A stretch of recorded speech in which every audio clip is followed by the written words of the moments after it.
हाँ, अब question number 19 का आंसर बताओ। लोवेस्ट फ्रीजिंग पॉइंट, देखो अभी एक कॉन्सेप्ट था जो हमारा उसके बेस पे था, ये लोवेस्ट फ्रीजिंग पॉइंट किसका होगा? विच one has lowest freezing point? पहला है पोटेशियम सल्फेट, पोटेशियम सल्फेट होगा K2SO4। दूसरा है sodium chloride NaCl। Third is urea NH2CONH2 and fourth is glucose C6H12O6। तो इसमें से लोवेस्ट फ्रीजिंग पॉइंट किसका होगा?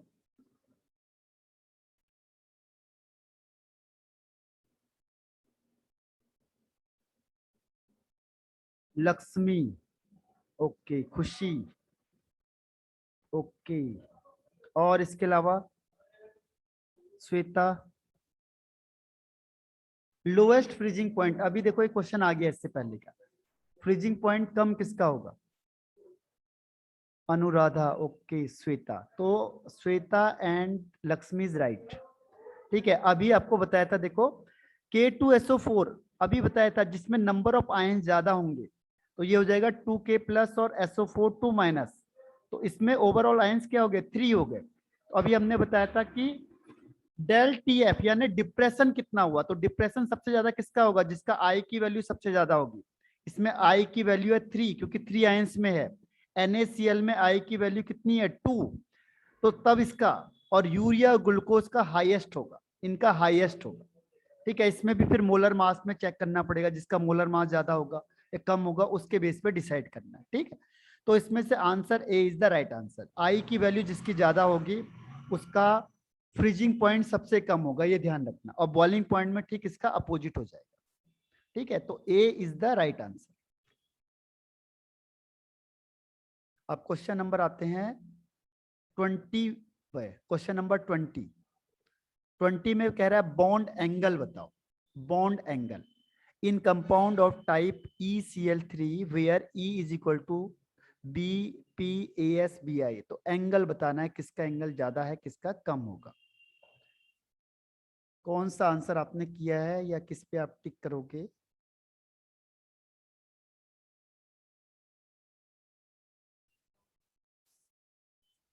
श्वेता, लक्ष्मी,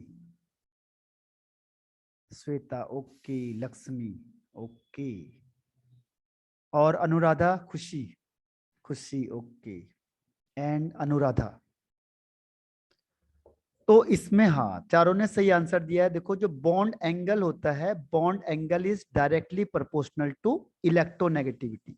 जिसकी इलेक्ट्रोनेगेटिविटी ज्यादा होगी उसका बॉन्ड एंगल भी ज्यादा होगा। तो यहाँ पे अगर हम इलेक्ट्रोनेगेटिविटी का ऑर्डर देखेंगे तो बी का ही सबसे ज्यादा होता है, फिर पी का, फिर एस का, और फिर BI का। तो इस सीक्वेंस से B is the right answer. तो सही आंसर दिया आप लोगों ने। अब क्वेश्चन नंबर आते हैं 21 पे। आयोडीन टेस्ट, इनमें से कौन है जो आयोडीन टेस्ट देगा?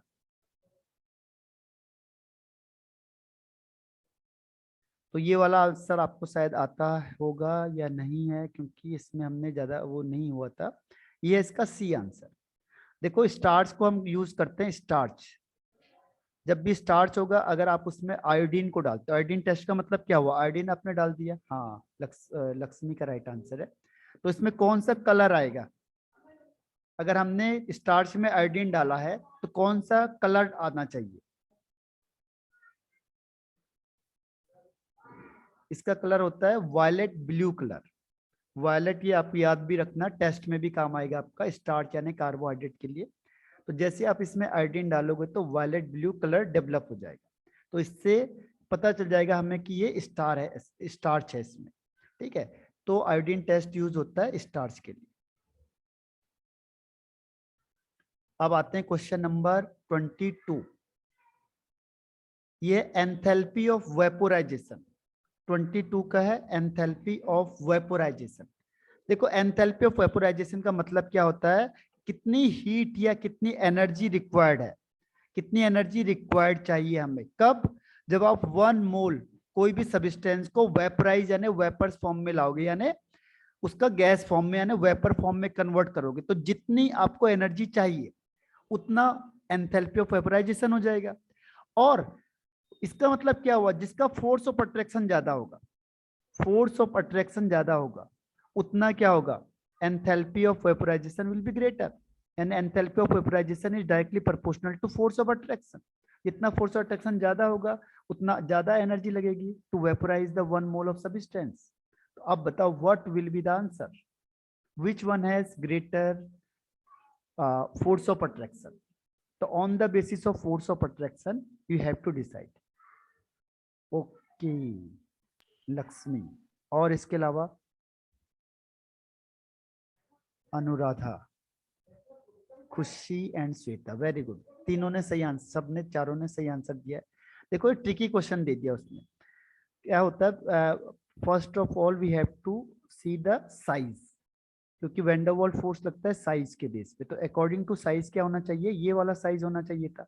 ठीक है, तो फोर्स ऑफ अट्रैक्शन इंक्रीज, लेकिन because in NH3 hydrogen bond is present and hydrogen bond is more stronger than other one, तो ये यहां से जंप होके कहां चले जाएगा, नंबर 1 पे, इसीलिए D is the right answer. Very good, ये सही आंसर दिया आपने, D is the right answer, increasing order of vaporisation. अब क्वेश्चन नंबर आता है नेक्स्ट वन,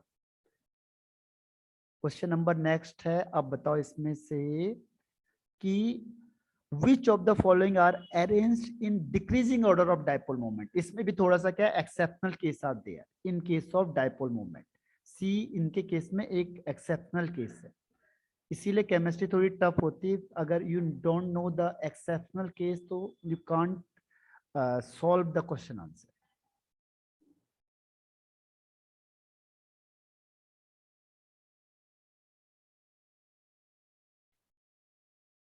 बताओ इसका आंसर किस, क्या लग रहा है, अनुराधा, ओके, श्वेता, ऊपर लिखना है इसे, ऊपर यहाँ पे इसमें से देखो ABCD में से टिक लगा दो, अच्छा श्वेता, ठीक, और अनुराधा, ओके, लक्ष्मी बताओ आप,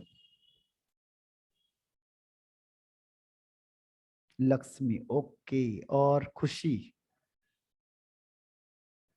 तो इसका आंसर है जो वो Lakshmi and Shweta give a right answer, ये आंसर इसका क्या हो जाएगा, B is the right answer. देखो वो कह रहा है डिक्रीजिंग ऑर्डर में, मैंने कहा था इसमें एक्सेप्शनल केस है, होना क्या चाहिए था, देखो जिसका चार्ज जनरली ज्यादा है उसका डायपोल मोमेंट भी ज्यादा होना चाहिए था। ध्यान रखना जनरली डायपोल मोमेंट किस पे डिपेंड करता है, चार्ज पे, तो ये इस तरीके का ऑर्डर होना चाहिए।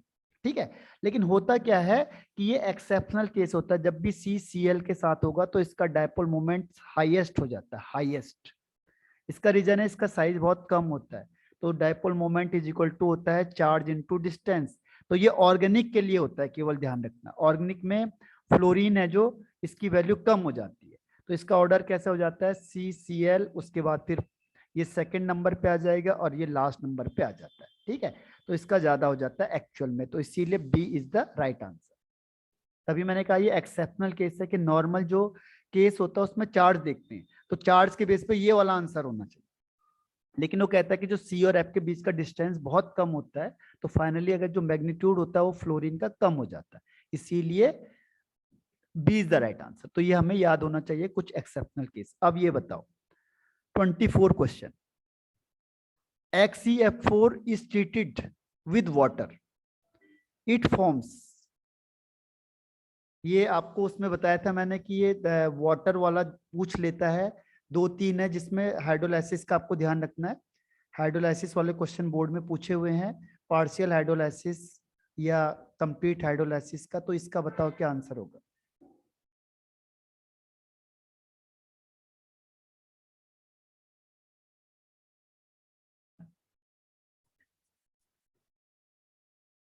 नो आंसर, श्वेता, ओके, और लक्ष्मी, अनुराधा, खुशी,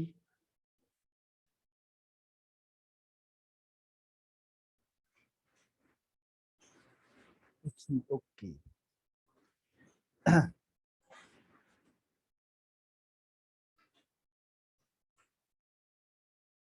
अनुराधा, ओके, लक्ष्मी आप बताओ।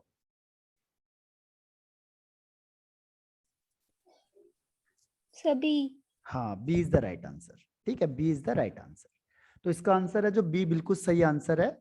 इसमें जब भी आप XeF4 को करोगे तो चार चीजें बनती है, एक HFB बनता है और एक H2O बनता है। तो Xe, XeO3, HF और H2O। ठीक है, तो B is the right answer.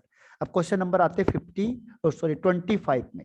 Solubility of gas varies directly with pressure of gas. ये कौन सा लॉ है इन चारों में से? राउल्स लॉ या Henry law? Shweta, okay. Khushi, sir Lakshmi, Henry law. Henry law, बिल्कुल सही आंसर। तो 25 क्वेश्चन में तो ये पहला आपका सेक्शन होता है, इसमें आपके पास ऑप्शन होते हैं 20 क्वेश्चन। क्या बात है, हम सेकंड वाले। ठीक है, सेकंड वाले में आपको बताना, अब ये देखो न्यूमेरिकल क्वेश्चन आ गया है कि average osmotic pressure of human beings आपको दे दिया है, यानी ये पाई दे दिया आपको 7.8 बार। दूसरा आपको कंसंट्रेशन पूछा है, सी आपको पूछ लिया। ठीक है, और आपको क्या दिया हुआ है, टेम्परेचर भी दिया हुआ है। टेम्परेचर दिया हुआ है 37 डिग्री सेल्सियस, लेकिन जब आप क्वेश्चन आंसर में करोगे तो 273 से ऐड करना पड़ेगा, तो हो जाएगा 310 केल्विन। ठीक है, तो अगर आपने किसी ने सॉल्व किया है तो टिक लगा दो, नहीं किया तो मैं आपको बता देता हूं। अनुराधा, ओके।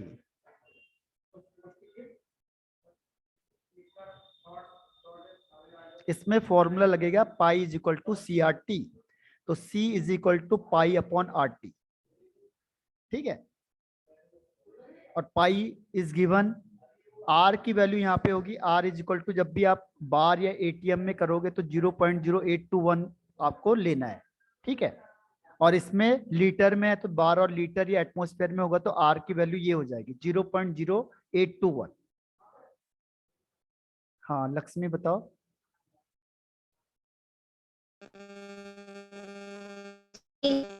नहीं, इसका आंसर है बी। कैलकुलेशन किया था क्या आप लोगों ने? मुझे ध्यान नहीं है, फिर अगर एक बार कैलकुलेशन खुद करके भी देख लेना। मुझे जहां तक लग रहा है बी है। कैसे करोगे आप? 7.8 अपॉन 0.0821 इंटू, और टेम्परेचर हो जाएगा 310। तो इसको सॉल्व करके देखना एक बार। ठीक है, सर ए ही आंसर आ रहा है इसका, यही आ रहा है। 0.15। अच्छा, तो चलो इसे चेक कर लेना, ए होगा तो ए, ठीक है फिर। ठीक है, हो सकता है मुझे ध्यान नहीं है फिर इसका, एक बार आप देख लेना, ए ही हो सकता है राइट आंसर। तो जो भी इसका कैलकुलेशन करके आएगा ना, वही इसका आंसर हो जाएगा। तो 26 के बाद है 27। 27 का आंसर बताओ क्या हो सकता है? 27, अच्छा ये वाला एक्चुअल में इस चैप्टर का नहीं है, ये है आपका अलग अलग चैप्टर के लोग दे देते हैं यहाँ पे क्वेश्चन आंसर। थोड़ा बहुत क्वेश्चन, क्योंकि डायरेक्ट कोई क्वेश्चन नहीं होता है इसमें, इनडायरेक्टली क्वेश्चंस आ जाते हैं।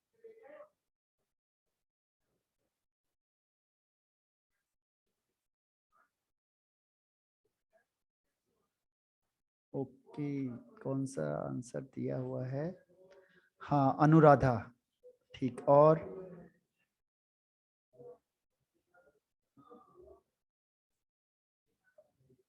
नेट स्लो चल रहा है, आपकी आवाज भी नहीं आ रही है बीच बीच में। ओके श्वेता, कोई बात नहीं, देखो आप एक बार ट्राई करके, क्योंकि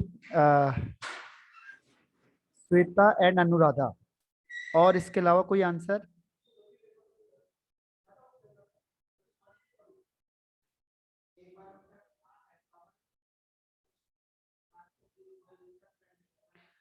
तो इसका आंसर, इन दोनों ने सही आंसर दिया हुआ है। ठीक है, दोनों का सही आंसर है कार्बोक्सिलिक एसिड। इसमें होता क्या है देखो, इसमें होगा क्या कि जैसे आपने RX लिया, ये तो पहली रिएक्शन तो आपको पता ही है कि RX लिया आपने और इसमें KCN मिला दिया एल्कोहलिक, तो इसका काम क्या होता है? CN का काम क्या, इस X को हटाना, तो ये बन जाता है RC ट्रिपल बॉन्ड N। ठीक है, यहां तक बन गया, तो आपको पता होगा। अब हमने क्या किया, केवच सॉरी ये HCl लाए, पहले एसिड को लाओ। HCl का मतलब हो जाएगा H+। ठीक है, तो ये H+ कहाँ अटैक करेगा? इस नाइट्रोजन पर अटैक करता है। ये बोल लेगा भाई हमें बॉन्ड चाहिए, तो ये बॉन्ड इसके पास चले जाएगा, तो यहाँ पे इसमें प्लस चार्ज आ जाएगा, डबल बॉन्ड यहाँ पे आ जाएगा NH। फिर ये देखो, ये है इसमें, ये एक्वस होता है, ये यहाँ पे थोड़ा ही मिस्टेक कर दिया इन्होंने, एक्वस होता है वाटर की प्रेजेंस में। ठीक है, तो वाटर की प्रेजेंस में क्या होगा, H माइनस और H प्लस और OH माइनस हो जाएगा। तो ये OH माइनस कहाँ जाएगा, इस कार्बन के पास चला जाएगा, तो जाएगा RC, यहाँ पे OH, फिर ये डबल बॉन्ड NH। ठीक है, फिर क्या होगा, फिर दोबारा आप इसमें क्या करोगे, वाटर के साथ हाइड्रोलाइसिस करते हैं हम लोग, तो वाटर के साथ हाइड्रोलाइसिस करेंगे तो क्या होगा, ये यहाँ से इधर चल जाएगा चार्ज और ये माइनस फिर यहाँ पे अटैक करके इसके पास आ जाएगा, क्योंकि नाइट्रोजन इज मोर इलेक्ट्रोनेगेटिव, तो इलेक्ट्रॉन नाइट्रोजन के पास जाएगा और OH आ जाएगा इस कार्बन के पास। तो इस कार्बन के पास आने से क्या हो जाएगा, RC, इसमें OH, यहाँ पे भी OH और यहाँ पे NH2 और सॉरी NH, यहाँ पे माइनस चार्ज आ जाएगा, तो माइनस में ये H प्लस इसके साथ अटैक हो जाएगा, NH2 हो जाएगा। ठीक है, अब क्या होगा कि ये H, ये NH2 साथ लेके भाग जाएगा, तो यहाँ पे क्या बचिए आपके पास, ये बचिए RC double bond OH, acid, carboxylic acid बच गया, और इसमें क्या बनेगा, यहाँ से NH2 ये था, हाइड्रोजन इसका यहाँ से उड़ा के लेके चला गया, तो बन जाता है NH3, तो ये बनेगा अमोनिया और कार्बोक्सिलिक एसिड, इसीलिए सी इज द राइट आंसर। ये आपके पास वैसे कम आएगा क्योंकि ये आगे वाले चैप्टर का, एसिड वाले चैप्टर का। ठीक है, फिर भी समझ में आ गया? Yes sir. ओके, अब आता है क्वेश्चन नंबर नेक्स्ट पे, क्वेश्चन नंबर 28 पे, कौन सा है जो सॉलिड क्या करता है, pale blue liquid is obtained by equimolar mixture of which gas?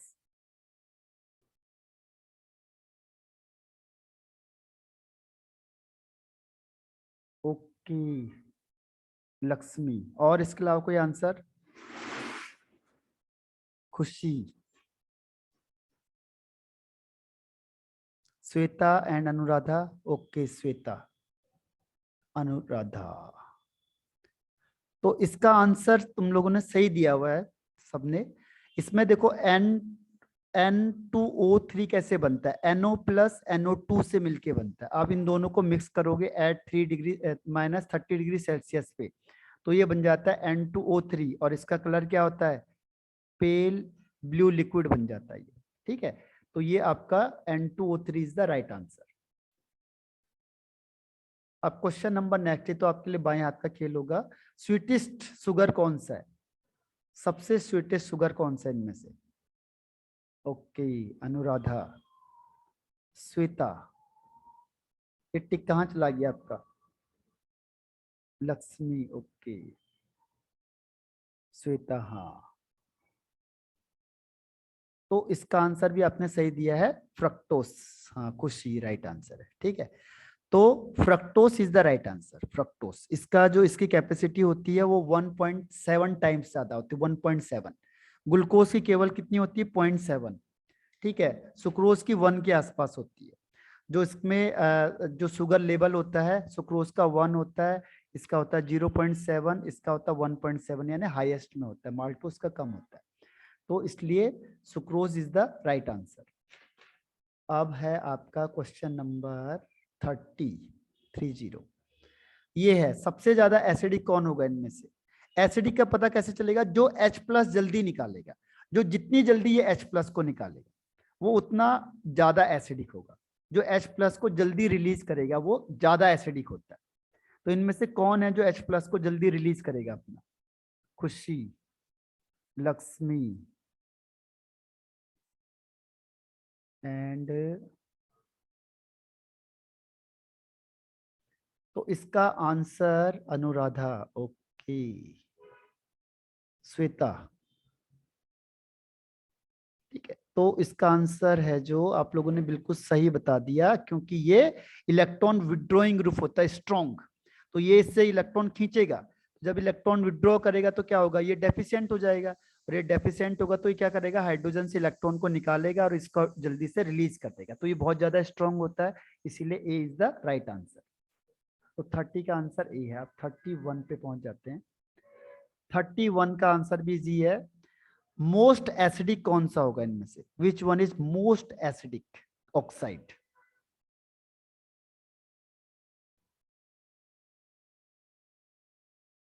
Lakshmi, okay, खुशी एंड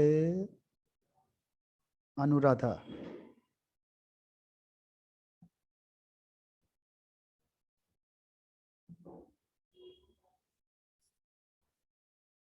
हाँ, सही आंसर दिया है। देखो एसिडिक स्ट्रेंथ को कैसे देखते हैं। एसिडिक स्ट्रेंथ होता है, एसिडिक स्ट्रेंथ ज्यादा होगा अगर इलेक्ट्रोनेगेटिविटी ऑक्साइड की ज्यादा, जितनी इलेक्ट्रोनेगेटिविटी ज्यादा उतना एसिडिक स्ट्रेंथ भी ज्यादा हो जाएगा। तो N2O5 का सबसे ज्यादा, फिर P2O5 का, फिर आर्सेनिक का, और सबसे लास्ट में बिस्मिथ का। तो जैसे जैसे इलेक्ट्रोनेगेटिविटी डिक्रीज होगी एसिडिक स्ट्रेंथ भी डिक्रीज होगा। तो ए इज द राइट आंसर।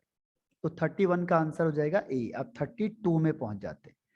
ये वाला तो आसान से ही क्वेश्चन दे दिए थे इन्होंने कि जो ए है वो कहाँ पे रखा हुआ, A is at a corner, A corner पे है, और बी है जो ये है फेस पे। ए तो रख दिया इन्होंने कॉर्नर पे और बी को रख दिया फेस पे। तो इसका आंसर क्या होगा, formula, what is the formula of compound. ये तो इससे इजी क्वेश्चन कुछ हो ही नहीं सकता है। लक्ष्मी, ओके, खुशी, श्वेता, तीनों ने सही आंसर दे दिया है, AB3। ए। हाँ, ए इज द राइट आंसर। ठीक है, ए बिल्कुल सही। तो एक्सप्लेन करने की जरूरत नहीं है मुझे, क्योंकि आपने सही बताया और इजी भी है। अब क्वेश्चन नंबर ये देखो, which of the following is a free radical substitution reaction. इनमें से कौन है जो फ्री रेडिकल के थ्रू होती है। लक्ष्मी, ओके, और इसके अलावा कोई आंसर। खुशी, श्वेता एंड अनुराधा। तो इसका आंसर है, बिल्कुल सही दिया। देखो पहचानोगे कैसे आप लोग, इसकी पहचान क्या है, फ्री रेडिकल की बहुत आसान सी पहचान है। या तो बॉइलिंग लिखा होगा यानी हीट होगा, या फिर लाइट में दिया होगा, लाइट, LIGHT, ठीक है, लाइट होगा, या हीट होगा, या पेरोक्साइड होगा। जनरली ये पहचान होता है, या नॉन पोलर सॉल्वेंट वगैरह होता है। तो कुछ इसकी पहचान होती है जो देख के आप समझ जाओगे कि उसमें क्या होगा, फ्री रेडिकल के थ्रू होगा। ठीक है, और यहाँ पे ये इस H को हटा रहा है और Cl में जा रहा है, इसीलिए ए इज द राइट आंसर। बाकी सब क्या है, ये इलेक्ट्रोफिलिक सब्स्टिट्यूशन रिएक्शन हो गए। ठीक है, इलेक्ट्रोफिलिक सब्स्टिट्यूशन रिएक्शन हो जाएगा। और ये वाला कौन सा रिएक्शन हो जाएगा, ये न्यूक्लियोफिलिक सब्स्टिट्यूशन रिएक्शन हो जाएगा। ठीक, और यहाँ पे क्या होगा, यहाँ पे एडिशन रिएक्शन हो जाएगा। This is addition reaction. ठीक, ये एडिशन है क्योंकि दोनों ऐड हो जाएंगे कार्बोनाइल ग्रुप में, तो ये एडिशन हो जाएगा। ये न्यूक्लियोफिल यानी ये माइनस को हटाएगा और ये माइनस आ जाएगा, यानी न्यूक्लियोफिलिक है। यहाँ पे ये इस प्लस को H को हटाएगा और यहाँ CH3 आ जाएगा, यानी इलेक्ट्रोफिलिक सब्स्टिट्यूशन रिएक्शन है। और ये फ्री रेडिकल है। तो ये चारों ध्यान में रखना है, कौन सा किस ग्रुप का। अब क्वेश्चन नंबर आते हैं 34 पे। बॉन्ड एंगल, इसमें थोड़ा सा इसने कॉम्प्लिकेटेड बना दिया है क्वेश्चन को, अलग अलग देके। तो 34 का आंसर कौन सा आप करोगे इसमें, क्लिक 34।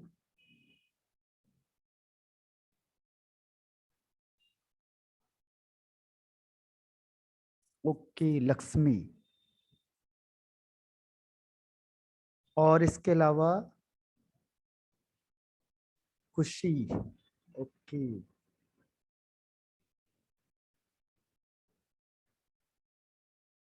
एंड सर सी होगा इसका आंसर। हाँ, सी इज द राइट आंसर। ठीक है, सी राइट आंसर है। देखो इसमें क्या होगा, बॉन्ड एंगल पूछा है, तो जैसे BCl3 है, BF3 है, तो BF3 कैसे बनेगा, ट्राइंगल बनेगा। तो ट्राइंगल के बीच का एंगल कितना होता है, 120 का एंगल हो जाएगा। SiCl4 यानी SiH4, सॉरी H4 का मतलब ये बनेगा टेट्राहेड्रल, और टेट्राहेड्रल का एंगल क्या होता है, 109 डिग्री 28 मिनट। उसके बाद NH3 कैसा होता है, पिरामिडल शेप हो जाता है, यहाँ पे लोन पेयर आता है। तो इसके बीच का एंगल लगभग 107 डिग्री हो जाता है पिरामिडल में। और H2S यहाँ पे सल्फर होगा बीच में, और ये Ha, तो इसके पास दो दो लोन पेयर हो जाते हैं। तो ये और ज्यादा इसको क्या करेंगे, कॉन्ट्रैक्ट करते, तो ये 92.4 के आसपास हो जाता है। ठीक है, तो इसीलिए सी इज द राइट आंसर। अब क्वेश्चन नंबर आते हैं 35 पे। ये वाला क्वेश्चन, ये तो मैंने आपको उसमें भी दिया था पेपर में। The vapour pressure of two liquid है P and Q 80 and 60 torr respectively, the total vapour pressure of solution कितना होगा? अनुराधा एंड लक्ष्मी एंड खुशी।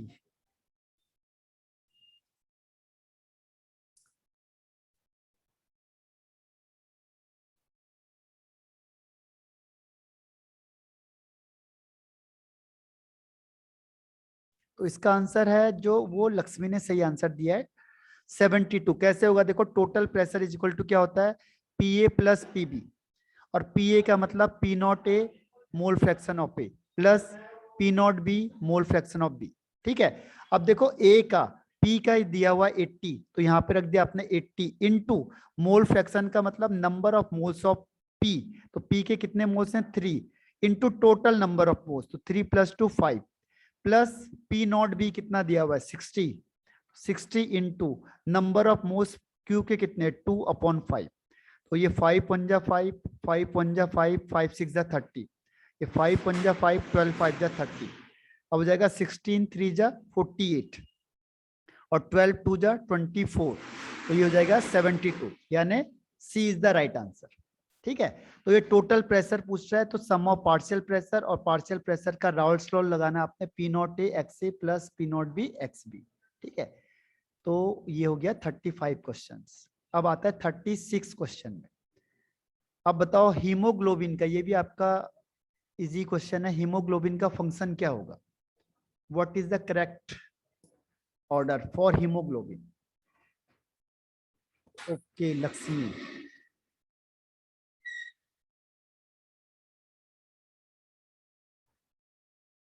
और इसके अलावा खुशी एंड अनुराधा।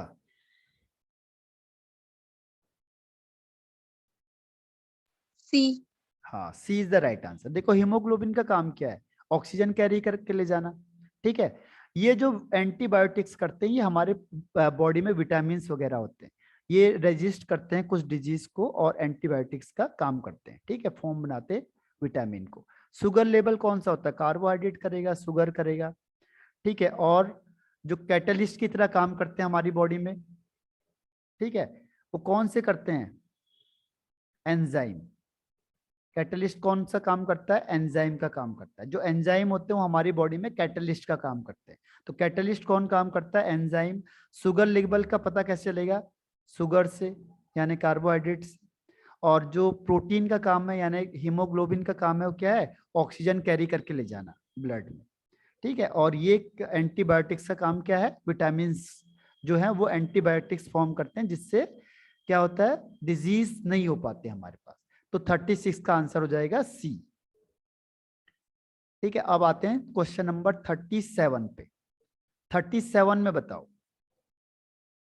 37 में आपको बताना है डायपोल मोमेंट का order. Dipole moment directly proportional होते हैं किसके, एंगल। अगर आप बॉन्ड एंगल की बात देखते हो, तो जितना बॉन्ड एंगल ज्यादा होगा उतना डायपोल मोमेंट कम हो जाएगा, जितना बॉन्ड एंगल ज्यादा होगा उतना डायपोल मोमेंट कम हो जाएगा। ठीक है, और जो सिमेट्रिकल स्ट्रक्चर होता है उसका डायपोल मोमेंट 0 हो जाता है। जो भी कोई सिमेट्रिकल स्ट्रक्चर होगा तो उसका डायपोल मोमेंट 0 हो जाएगा सिमेट्रिकल के लिए। तो इसमें से आपको बताना है, देखो पहला है टॉल्विन, टॉल्विन का मतलब ये हो गया टॉल्विन, और सेकंड है मेटा का मतलब हो जाएगा कि सीएल मेटा पोजीशन में, एक यहाँ पे है दूसरा यहाँ पे। तीसरा है पैरा ऑर्थो, सॉरी ऑर्थो का मतलब ये सीएल यहाँ और सीएल यहाँ, और फोर्थ में है पैरा। तो पैरा का तो आपको क्लियर कट दिख रहा है कि पैरा में जो आंसर होगा 0। तो पहले आप बता दो, फिर मैं आपको एक्सप्लेन कर देता हूँ। ठीक है, तो इसमें से बताओ आपको कौन सा लग रहा है। ओके अनुराधा एंड लक्ष्मी, आपने कौन सा किया है, श्वेता एंड खुशी। श्वेता ओके एंड सभी। खुशी बी, हाँ तो B is the right answer. B बिल्कुल सही है। देखो पता क्या चल रहा है, सबसे पहले ये है आपका पैरा, पैरा में क्या होगा +2 - +2 तो पैरा का तो 0 हो गया, तो पैरा लास्ट हो गया, तो फोर्थ में लास्ट के 3 ऑप्शन हो गए। उसके बाद सबसे ज्यादा कौन होगा जिसमें एंगल कम है, तो यहाँ पे ये Cl और Cl के बीच का एंगल सबसे कम है, ऑर्थो में एंगल सबसे कम है, तो इसीलिए ये वाला सबसे फर्स्ट में, तो थर्ड सबसे ज्यादा हो गया, बिल्कुल सही है। अब सेकंड और फर्स्ट में, सॉरी ये फर्स्ट और सेकंड में, तो इसमें क्या होता है, ये तो इलेक्ट्रॉन डोनेटिंग ग्रुप है, तो ये प्लस टू माइनस में चला जाएगा, ठीक। तो ये इस तरीके से दिखाएगा, तो इसमें एंगल हो जाएगा 180 डिग्री का एंगल, और इसके कंपैरिजन में इसका एंगल कम होगा, तो इसीलिए मेटा पहले आ जाएगा। तो आपने जो आंसर बताया है वो बिल्कुल सही आंसर है, तो B is the right answer. अब क्वेश्चन आता है 38 क्वेश्चन, ये एनसीईआरटी का ही क्वेश्चन है, बस उसने चेंज कर दिया यहाँ पे वैल्यू देके। Fe 0.94 O, यानी Fe के दो स्टेट होते हैं, एक होता है 2+ का और एक होता है 3+ का, ठीक है। तो अब आपने अगर किसी ने निकाला होगा इसका आंसर तो बता सकता है।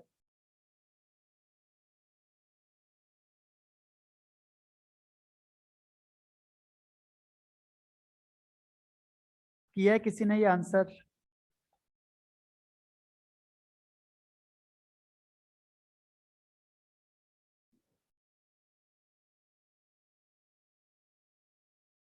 श्वेता, ओके, अनुराधा, ये बिंदु कहाँ पे चला गया? और कोई किसी ने किया है? अच्छा श्वेता, ठीक है। और लक्ष्मी, अनुराधा?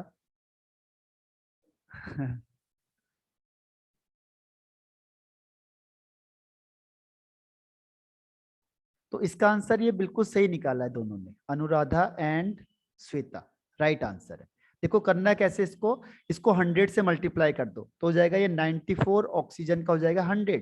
आपको पता है जितना प्लस होगा उतना ही माइनस होगा, तो जो 2+ होता है, सपोज लेट x, तो जो 3+ होगा वो कितना हो जाएगा टोटल। तो देखो Fe कितना है, 94 है टोटल, इसको आपने 100 से मल्टीप्लाई करोगे सहूलियत के लिए अपने, कोई फर्क नहीं पड़ता, तो ये हो जाएगा 94 minus x.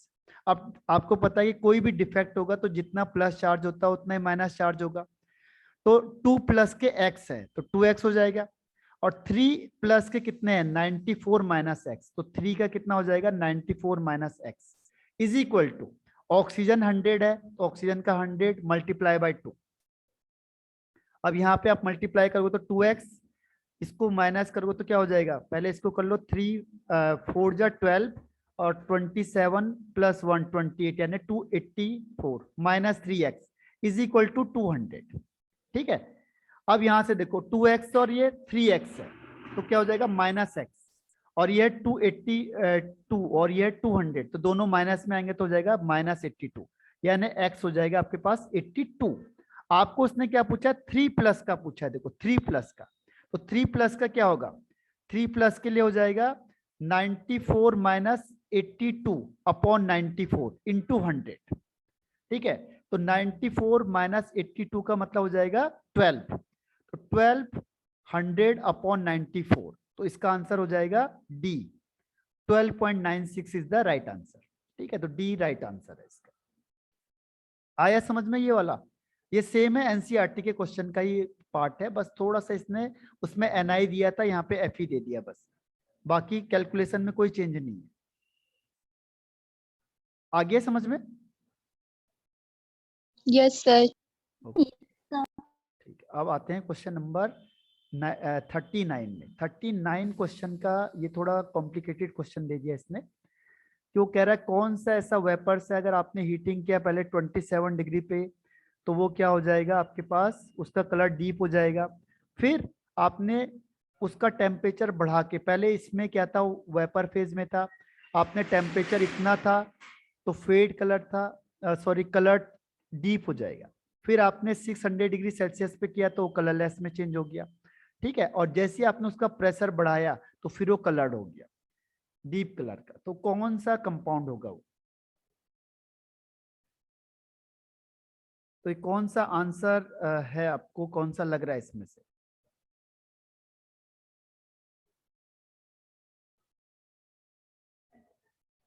Lakshmi, okay, sir D. D, हाँ, D is the right answer. D बिल्कुल सही आंसर है, क्योंकि देखो सीधी सी बात है, ब्रोमीन का कलर होता है ब्राउनिश कलर हो जाता है। और ये N2O4 N2O2 का भी कलर वही होता है, लगभग ब्राउनिश कलर हो जाता है। तो पहले से ही कलर वाला है, ये मिक्सचर को तो हम लेंगे नहीं, तो ये वाला ही आंसर सही है आपके पास, N2O4। N2O4 को जैसे आप हीट करोगे, पहले ये वेपर फेज में होता है, ठीक है, अब आपने हीट किया तो 160 डिग्री पे हीट करोगे तो किस में चेंज हो जाएगा, 2NO2 में चेंज हो जाएगा। जब 2NO2 में चेंज होगा तो क्या हो जाएगा, इसका कलर ब्राउनिश कलर यानी डीप कलर हो गया। पहले क्या था, कलरलेस में था, ठीक है। फिर आपने क्या किया, इसको 600 डिग्री सेल्सियस पे हीटिंग कर दी। तो 600 डिग्री सेल्सियस पे हीटिंग करने से क्या होगा, ये टूट जाएगा आपके पास, ठीक है, NO और ऑक्सीजन में टूट जाएगा। तो जैसे NO और ऑक्सीजन में टूटेगा फिर ये क्या हो जाएगा, यहाँ से कलरलेस हो जाएगा, क्योंकि आपको पता है इसका कलर होता नहीं है कुछ। अब आपने जैसे प्रेशर बढ़ाया, तो प्रेशर बढ़ाने में क्या होगा, देखो ये 2NO2 था और ये बनेगा NO+O2 बनेगा, तो इसके 2 मॉलिक्यूल हो जाएंगे यहाँ पे। तो जैसे आप प्रेशर बढ़ाओगे तो यहाँ पे लगेगा ली चैटले प्रिंसिपल। और ली चैटले प्रिंसिपल क्या कहता है, जब प्रेशर बढ़ता है आपके पास तो ये बैकवर्ड डायरेक्शन में शिफ्ट हो जाएगा, क्योंकि यहाँ पे नंबर ऑफ मोल्स किसमें, प्रोडक्ट में 3 थे और रिएक्टेंट में 2 थे, ठीक है, तो ये रिवर्स हो जाएगा। तो ली चैटले प्रिंसिपल से रिवर्स होगा, तो रिवर्स होने से क्या हो जाएगा कि फिर ये कलर्ड में चेंज हो जाएगा। तो कहता है जैसे मैं प्रेशर को बढ़ाया तो फिर डीप कलर का हो गया, तो ये फिर इसमें चेंज हो जाएगा NO2, और ये NO2 आपको पता है ब्राउनिश गैस होती है, तो इसीलिए D is the right answer. अब आते हैं क्वेश्चन नंबर 40 पे। क्वेश्चन नंबर 40, क्वेश्चन नंबर 40 है कि प्रोपीन ऑन हाइड्रोबोरेशन ऑक्सीडेशन, इसमें क्या बनाएगा। प्रोपीन को अगर हमने हाइड्रोबोरेशन ऑक्सीडेशन किया है तो क्या बनेगा।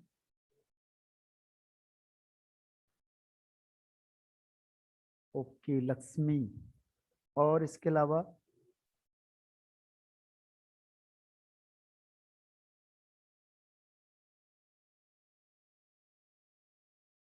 अनुराधा, खुशी। देखो लक्ष्मी ने इसका आंसर सही दे दिया है, हाँ खुशी, ओके राइट आंसर है, ठीक। श्वेत, सॉरी, अनुराधा, तीनों ने सही आंसर दिया। इसमें लगता है एंटी मार्कोनिक ऑफ, जब भी हाइड्रोबोरेशन ऑक्सीडेशन होगा किसकी प्रेजेंस में होती है, डाइबोरेन की प्रेजेंस में होती है, H2O2 होता है, NaOH के साथ होता है। तो इसमें क्या होता है कि ये फॉलो करता है एंटी मार्कोनिक ऑफ रूल को, वाटर ऐड होता है और एंटी मार्कोनिक ऑफ रूल को फॉलो करेगा, तो जो OH माइनस है वो कहाँ चले जाएगा, फर्स्ट पोजिशन में। तो ए इज द राइट आंसर। अब क्वेश्चन नंबर आते हैं हम 41 पे। क्वेश्चन नंबर 41, ये वाला थोड़ा ट्रिकी क्वेश्चन है, इसका अगर किसी ने किया तो बता सकता आंसर को, वैसे ज्यादा ट्रिकी भी नहीं है, आसानी है लेकिन। लक्ष्मी, ओके, और अनुराधा एंड खुशी, तो ये ट्रिकी क्वेश्चन है थोड़ा सा। इसका आंसर है, बस एक बार और थोड़ा सा रिज्वाइन हो जाना आपने, क्योंकि थोड़ा सा टाइम ये खत्म हो जाएगा। इसने सही दिया है, लक्ष्मी ने आंसर सही दिया है। देखो हाँ अनुराधा राइट आंसर है। देखो एल्कोहलिक NaOH का काम क्या है, एलिमिनेशन करना, तो ये एलिमिनेशन करेगा, यहाँ से HBr को निकालेगा तो यहाँ पे डबल बॉन्ड आ जाएगा। अब डबल बॉन्ड आएगा फिर आप दोबारा क्या करो, HBr को ऐड करो एसिड की प्रेजेंस में, तो मार्कोनिक ऑफ रूल लग जाएगा।